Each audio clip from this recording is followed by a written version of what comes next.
I know that we got a great hit before us because we are the last speakers before the lunch. So it's second worst. Second worst is the first after.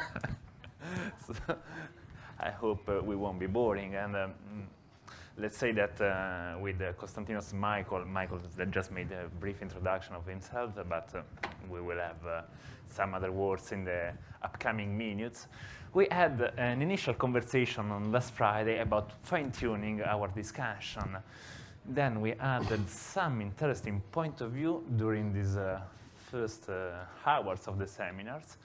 The things I'm missing in all of this discussion we had, and you pointed correctly in your slides, is about governance not as a matter of compliance, governance not as a matter of management of risk, and governance as a matter of creating value and opportunity.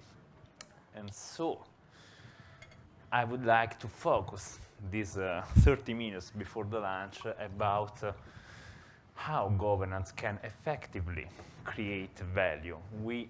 During our activity in Georgeson, we saw a number of initiatives where we got also from Amber an example of that, where, yeah, they are quite addicted in using the governance as a leverage for creating value, and they're very expert in doing that. On the opposite, we got the approach. Opposite is maybe an hard word, but we got the approach from State Street, where as an index fund, they focus on governance for using it as a value creation model too, but because they are forced to the investment, and so they want to enhance governance as a matter of creation of value.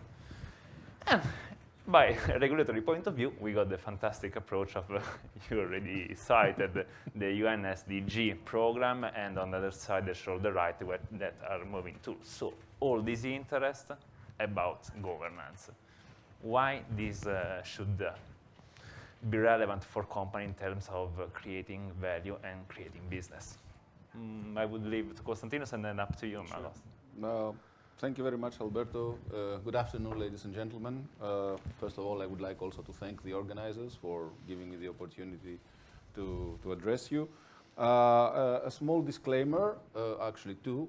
One, I am an engineer. And two, I am not a corporate governance professional. I am a CEO of a mining company. I have sat and I'm sitting in various boards as we speak. And I am here on behalf of INSEAD's International Directors Network, which is a group of about 1,000 people who have been through the process of certification that INSEAD corporate governance offers. Now, I don't want to take your time with what INSEAD and INSEAD corporate governance in particular does. You can find all that online. I just would like to tell you that the vision of INSEAD Corporate Governance Center, which was initiated about a decade ago, is to become the leading center for research, innovation, and impact in the area of corporate governance education globally. Saying that, having said that, INSEAD Corporate Governance Center does not address compliance, does not address auditing, does not address regulatory matters. It addresses only value creation. Corporate governance is about procedures and processes for directing and controlling a company. That's what OECD says as a definition. Therefore, good corporate governance means controlling and directing a company in an effective way and creating value, i.e. monitoring performance. Now, going back to my disclaimer as being an engineer, I will try to paint a very simplistic picture of what's happening or what should be happening at the top of each organization. I can see three boxes. Box A, which is the AGM, the shareholders, whatever you want them to be. Box B, which is the board of directors, and box C, which is the CEO. Now, in theory, according to bylaws, according to statutes, according to the regulations, these three boxes have a direct line of authority from top to bottom, and having that, one should assume that they have a direct line of responsibility going from the bottom upwards. So the shareholders hire the board, and it's a classic, what we call principal-agent problem or phenomenon or case, where the principal hires the agent, the board, to do the job. And the question is, if the job is not done, whose fault is it? Is it the fault of the agent? Is it the fault of the principal as well? For example, if the principal hires as the board his mother, his grandmother, and his grandmother's neighbor, and the board doesn't function, is it the board's fault?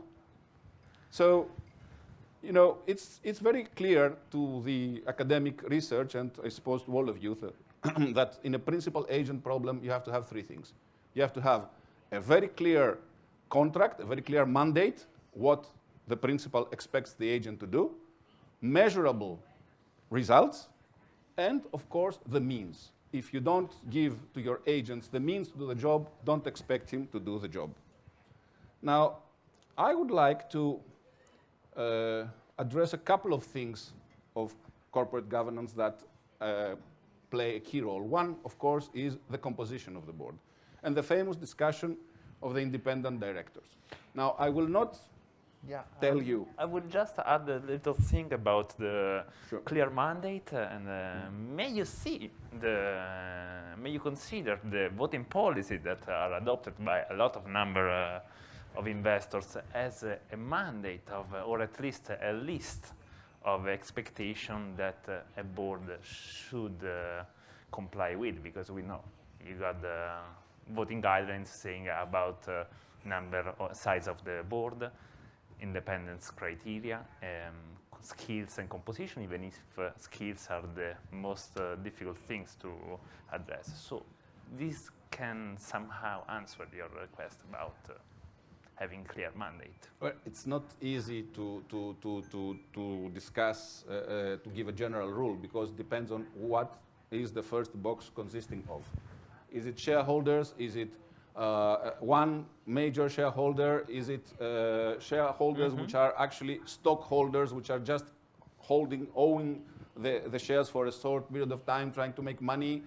It's a question of straightening up their priorities. But what we have to say is that they should know that they have the power and they have the obligation to straighten out their priorities and tell the board what they want them to do. Otherwise, the board cannot do anything. We shouldn't expect from the board to tell to the shareholders, that's what we're going to do. They're the owners. That's the role, I guess, for the independent one. So, yeah, I would also leave up to Michael to explain us some words about. Take it to a higher level, how corporate governance can add value, and see Larry Fink's latest email, BlackRock, to investee companies, that they request now a higher purpose. Okay, so in the heart of a corporate governance system is to serve a purpose. So this purpose can be served in a corporate governance framework at a board level, according to some trends that we see in Western Europe, but also in the United States, building internal committees, board committees, on corporate sustainability and responsible investing, especially for the listed firms. So these committees are guided by the purpose of the company. They also have strict mandates, how they can deliver sustainability and ESG metrics. Remuneration is also linked to directors, and there are annual targets, and it's the production of soon-to-be integrated report when it comes to statutory financial filings. This is also true for some capital markets, that it's a mandatory requirement for IPOs and annual filings, and this is also the case in Greece. Yeah. But I guess in Greece there hasn't been it hasn't not been submitted to vote. Instead of Spain, it is submitted to vote to annual general meetings. Yes. In Spain it has been submitted to vote since 2017. That was the first one. And Greece was the second country to adopt this regulation after Denmark, because we were at the President Council at that point. The other thing that it's important in the corporate governance side when it comes to these issues is external sustainability advisory councils. I serve one in the United States. So we meet twice a year and we give advice as non-executive board members to the executive teams and management how they should run the business in terms of ESG metrics and sustainability. And it's quite valuable for the company because it's an unofficial audit of the company into these metrics. Yeah, we made the similar work. We are making some work on that because, the shareholder right requested, as you mentioned, the investors to specify in their policy how they address the non-financial matter how they consider non-financial matter in their investment process. And this opened somehow a huge run from minor investors in asking themselves how we are considering the non-financial matter in our process of investment, how are we considering for creating value. One of the most simple answer is because of being green allows for cost cutting, for example, and it's the easiest one. Other one will answer about risk reduction and so on. But it's also the opportunities factor. Yeah, okay, let's not forget that. Yeah. Because the transition to a low carbon economy creates many opportunities for companies, entry of new markets, innovation in products, efficiencies. So it's going to be very competitive. And then we are changing how I started with saying it's not a matter of compliance. I would continue in saying it's a matter of acting responsibly, so changing the way we perceive the company, no more as something that will produce only monies, something that will have an impact, coming back to what Philip was saying, on our whole world in terms of being green, in terms of being social. We had the Greek situation that has been clear in the past years and how we are recapping it. But I would like also to investigate, as made by Konstantinos, how this can be concretely be done in a company's board. So where you are in a meeting room, which are the most important things a board should ensure for being best practice in terms of governance, or good practice, as we were saying? Yeah, okay, thank you.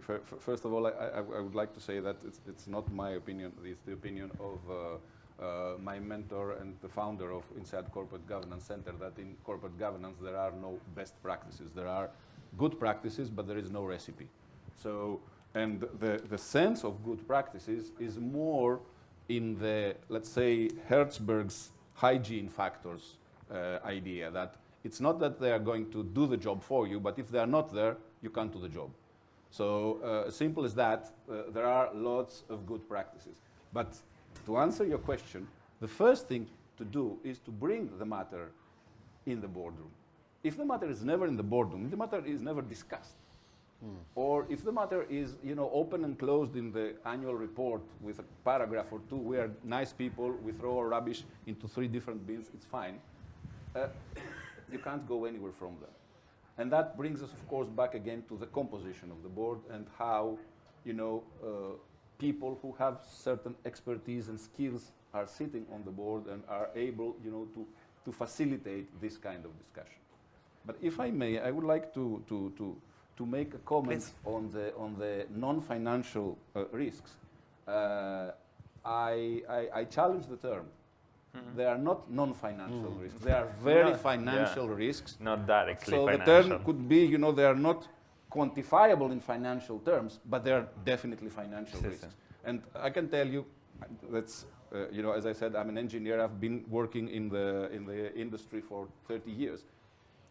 Reducing waste has always been a key concept of doing business because it saves you money. It's on the bottom line.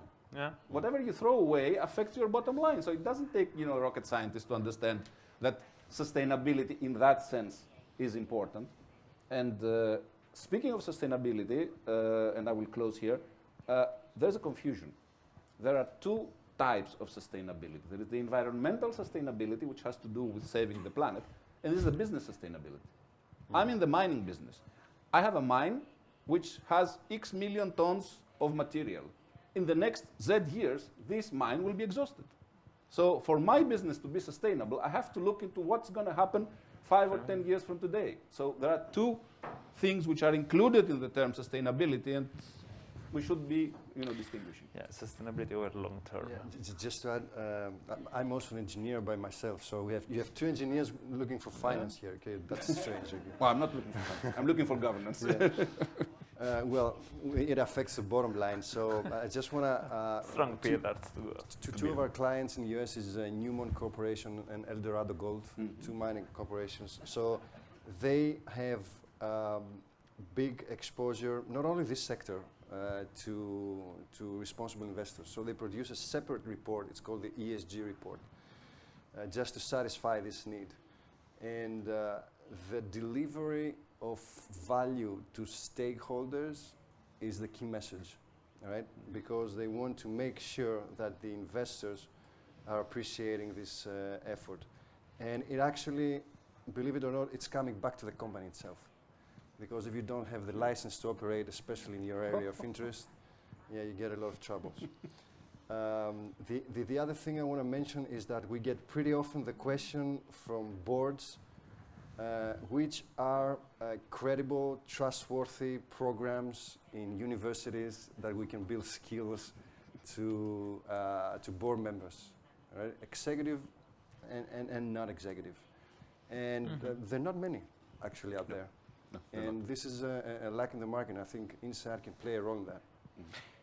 It's also a matter of... that could be considered an advertising pass, but I'm not going to advertise INSEAD. Actually, I don't know if you have a sustainability building skills program for board directors. I can tell you that the last, because we have as a group of directors, we have an annual conference, and last year's conference, the topic was sustainability. Okay. And this year is digital transition, so you know.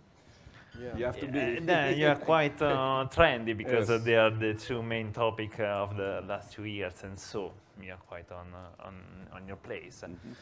And as regards to the general speaking about, also we face quite difficulties in having the board being committed in terms of sustainability, because it's hard to understand this new world, in particular where you got companies not addicted to using natural resources, because there, when you're speaking about mining, when you're speaking about oil or utilities, somehow the business took you in speaking about sustainability. Other cases, consumer staple, for example, it's less addicted, but it's becoming for a marketing approach, because of being sustainable, being green is also in terms of opportunity of reselling shareholders' value in that sense.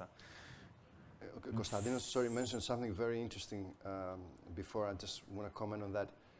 It's about the corporate sustainability itself, okay? It's the survival of the company. So according to the last framework that it was introduced 2 years ago by Bloomberg and Bank of England, the Task Force for Climate Financial Related Disclosures, which is part of the Financial Stability Board, they request scenario analysis. So you need to tell them from 10 years now, 20, 30 years from now, where your company is going to be if there's a carbon tax increase for $30 per ton, or 100% of renewables is in your business. I would be quite direct on that. So as sustainability is a matter of business, and say that the creation of a sustainability committee, at least within the board, is recommended. Who will you appoint to this delicate matter? Because in terms of example observable on the market, they are usually including not executive and independent persons, because of they are perceived as a risk management. We are seeing another thing. Yeah. Shall I? Yeah, okay. So first of all, let me tell you that there is a huge evolution of the CSO profession. The initial stand for Chief Sustainability Officer, okay? So the Chief Sustainability Officer actually directs report to the CEO, and to the board, because there are conflicts of interest to the reporting line between the CSO and the CEO. Because the chief sustainability officer is checking the CEO if he's doing his work well. So he needs to report directly to the board. Another level to your chain. Yeah. But this human resources development has created executives out there that they are now pretty well equipped, to serve at such roles. And we do that, especially in the United States. We appoint corporate sustainability officers from one company to the other, so they can progress the work, and provided they don't have a conflict of interest with client, relations and stuff. Yeah, of course. It is complicated and it's very new, and the only thing we can say about it is that what we see happening in some companies, and again we can say that there are some practices which seem to be working better than others. So a board committee on that topic, as much as a board committee on other critical strategic topics for the future of the company, is a way which seems to work quite well. And of course, the question is, who is going to head this committee? And the answer is that in practice, we see that when the committee is headed by an independent director, the results are better. But that's a good matter of practice. Yes. The other experience I have to share is that usually the independent director is the one responsible for also the engagement practices in terms of non-financial matters. The good thing about the independent director is that you can hire him for specific skills. Exactly. So I was going to say that one of the things you can look when you look for an independent director is specific knowledge that it doesn't exist in the company, and you can bring it from outside. So if you need sustainability, you can bring somebody for that, or digital, you can bring somebody for that. Or knowledge about investors, because the other point is that you make a lot about sustainability, then you have to report outside, because otherwise the annual report, which is something very important, it's also huge in terms of amount of pages, and so not all shareholders will read all that amount of from 30 to 100. I argue that reports now that we see when it comes to ESG reporting from investors are very thin. Forget about this long marketing materials, okay? The one I have to analyze already stays on 100 pages. The core of the new frameworks is report on what matters, okay? So you'll be more than that's right. The companies now need to do a materiality assessment to address what is material for them to report based on the stakeholders' expectations. So I can even tell like a 5 to 7 pager of a report like this, and from big companies that investors are looking for specific information. Yeah. First of all, we have to be clear. There are very good professionals that can take a 3-page report and turn it into a 300-page book. Sure. So and they make a living out of it. So if you want a 300-page report, it's easy. Call me, I will give you some names. The point is, what is in that report? Yeah. But I would like to add a comment here. Sustainability, the license to operate, is all about fame. And fame is a major asset of a corporation. And nowadays, with social media and people, knowing everything, fame is a very, very critical and very delicate asset. So you can't be too careful with that. And you're bringing us to another point we got on the title of the panel, because fame is connected to ability of the company to remain profitable over the long term, so sustainable over the long term, and interest that bondholders too, as care about, something to care about of it. So we say the bondholder and governance. Bondholder usually doesn't have any voice power because they are interested just in the having repaid an interest. Green bond are an initiative that match immediately green activities and bond markets, but I guess also governance and the functioning of the board is something interesting and to be considered from a bondholder. Would you like to? Yeah, so I have some news about green bonds. We have a new regulation now. And so the European Commission did this thing to actually define the green bond industry by the activities that would be eligible in the bond construction and the proceeds where the bond capital will be addressed. And it's also in line with the sustainable finance framework. So even though I'm a bondholder and I don't have the right of control, I can still, based on the reputation and fame that Konstantinos mentioned, claim that my holdings in a board are EU compliant and ESG. So this creates actually a burden of compliance, but also innovation to the issuers. Yeah. Because the issues now will be to be more creative and innovative, how they can structure bonds that will not satisfy the regulation. This is, again, this is not a regulation just for the papers, it's a regulation for the market. The market needs green bonds, okay?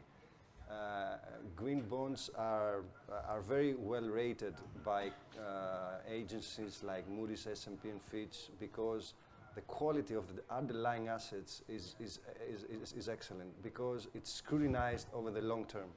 So actually it's a very good also motivation for the bondholders. Yeah, and you already said, but I will stress it because of I knew it's quite important.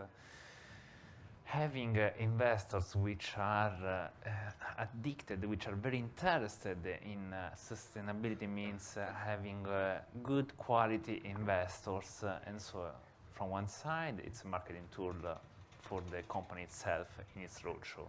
On the other side, it allows you to have a partner to speak with, to dialogue with, to build up strategies, and if you are able to do so, to satisfy and receive benefits in terms of money invested in your company. So it's absolutely a good value. Just want to quote that we have now evidence from the financial markets that the green bond industry is outperforming the mainstream bond industry. And that's why the European Investment Bank, which is actually the first green bond issuer in the world, is continuously issuing green bonds and tranches. And last year, they launched the 500 million sustainability awareness bond, which was covered in 2 hours after it was announced. I would just like to make a comment here, financial comment. If you're an investor in a company and you see, when will you be more worried if you see the share price going down or the bond price going down? So bond holders do have, a way to influence the company. They just don't realize it. On the other hand, speaking of bonds, of bondholders, and generally of people who are interested in the long-term value of the company, we go back again to the alignment of the wishes of at least the shareholders, if not the stakeholders. There are companies where the majority of the ownership is interested on just collecting 5% dividend a year. That's it. I'm happy. I got my money. Bye-bye. There are people who say, no, I want to leave something to my kids. I have been in companies where the owner was telling me, it's my name out there on the door, and I don't care how much money I lose. I want my name to be respected. So there are different things. And, as long as we go back to the same, as long as the shareholders don't make up their mind on what they want, it's very hard for the board to try to, to compromise all desires. On the opposite, there are different type of shareholders, and each one will find its own company.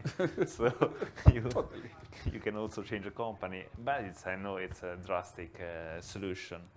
I don't know if people prefers to listen us or having the lunch, but I will leave you with one final question, then up to you if you have any Q&A session. And it's about, I would remain on the argument on the matter of bond because it's less investigated, but mixing it with the rush that PRI produced in the world of investors, because the PRI made up, I would say, created somehow the interest about sustainability and integrates the approach to investment with differentiating little between equity and bonds in terms of what an investor should do, in terms of screening, in terms of engaging. Yeah. In your view about investors, is this applied? Yeah. So PRI stands for Principles for Responsible Investment. Okay, it's the leading global framework, UN-backed, about ESG, and it's in an asset class that's called fixed income. Okay, and the PRI is introducing a lot of literature and best practices on how you can evaluate green bonds, but thank God we don't have to do it. There are providers out there in the market. You can refer to Morningstar, Bloomberg, RepRisk. There are a dozen out there that can provide this information. And you can actually have it with a click of a button. Yeah. And you can create fund of funds based on bonds portfolios or proceeds or whatever, or even municipal bonds. They're also now traded, and you can have access to. So however, it's an industry that's been developing, but it's developing very robust, and with a good credibility from the markets. But even if I guess we will see an acceleration, a boost in that point from now to the upcoming year. I wouldn't say even in 2 years. I think it's very concentrated. And especially with the introduction of this sustainable finance framework, we have a lot of requests from investors. I saw very little firms moving, and so it was an index for me, an evidence. Is there any question for us, or the lunch one? Everybody's totally hungry. So, me too. And Konstantinos wants to. If I may make one closing remark, what we know is that statistically, good governance is correlated to performance. And I'm very careful in what I'm saying. It's a statistical correlation. That means that you have black swans on both sides, but still the correlation is there. So the question is, can regulators impose corporate governance, good corporate governance? I will not answer it. Could scientific research or business school or academia impose it? They can't impose it, but they can really, promote it. But in my opinion, the markets can impose it. It has been the only evidence that we assisted to. The governance is promoted internally by experienced board, or is imposed by shareholders abruptly during a general meeting, and then things changes. Well, thank you for listening. Buon thank appetito. you for speaking, and buon appetito.